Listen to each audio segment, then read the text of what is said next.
نعمان بن بشیر رضی اللہ عنہ سے مروی ہے کہ میں نے رسول اللہ صلی اللہ علیہ وآلہ وسلم کو غار کا ذکر کرتے ہوئے سنا۔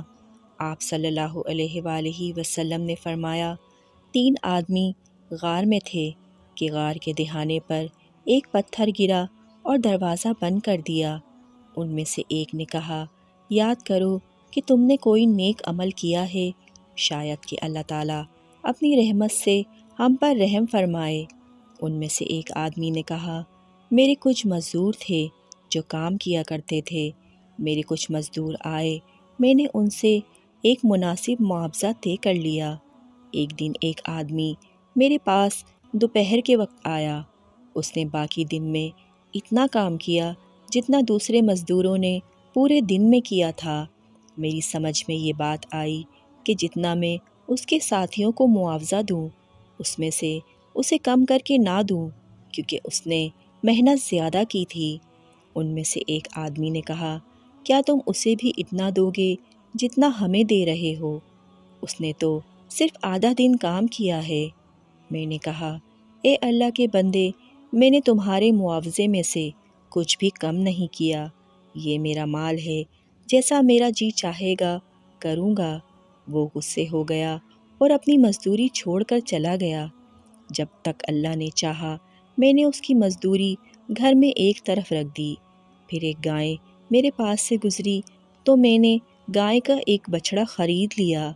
جتنا اللہ تعالیٰ نے چاہا اس میں برکت دی۔ کافی وقت کے بعد ایک بوڑھا شخص میرے پاس سے گزرا جسے میں نہیں جانتا تھا، کہنے لگا، تمہارے پاس میرا حق ہے۔ اس نے مجھے یاد دلایا، مجھے یاد آ گیا۔ میں نے کہا، میں تو تمہیں تلاش کر رہا تھا، یہ تمہارا حق ہے۔ میں نے سارا ریوڑ اسے دے دیا۔ اس نے کہا، اے اللہ کے بندے، مجھ سے مذاق مت کرو، اگر تم مجھ پر صدقہ نہیں کر سکتے تو کم از کم میرا حق تو مجھے دے دو۔ میں نے کہا، اللہ کی قسم میں تم سے مذاق نہیں کر رہا، یہ تمہارا حق ہے۔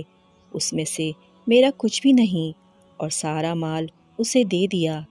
اے اللہ، اگر میں نے یہ کام تیری خوشنودی کے لیے کیا تھا تو ہمیں اس مصیبت سے نکال دے۔ پتھر تھوڑا سا کھسک گیا، اتنا کہ اس میں سے باہر نظر آنے لگا۔ دوسرے شخص نے کہا، میں نے بھی ایک مرتبہ ایک نیکی کی تھی، میرے پاس کافی دولت تھی، لوگوں کو قحط کی سختی آئی تو ایک عورت میرے پاس آئی اور مجھ سے مدد مانگی۔